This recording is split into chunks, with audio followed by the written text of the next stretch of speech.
In front of me is Tecno Spark Go 2024, and today I would like to show you how you can operate voice recorder. Begin by launching Recorder app and tapping on Allow if you never used it before.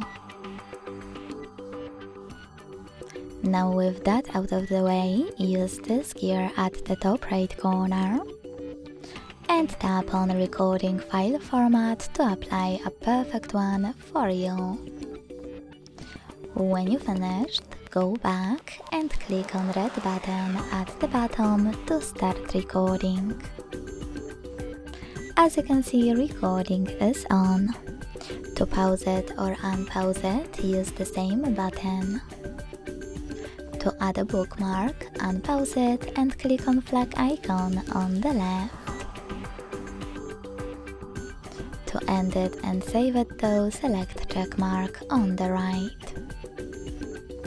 As you can see, my recording was successfully created.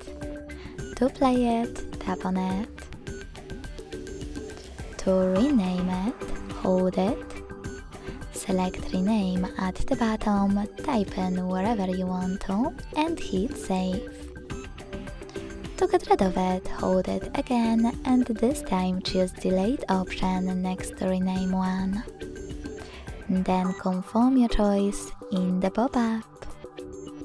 Thanks so much for watching. If you enjoyed this video, leave a like, comment and subscribe. Bye!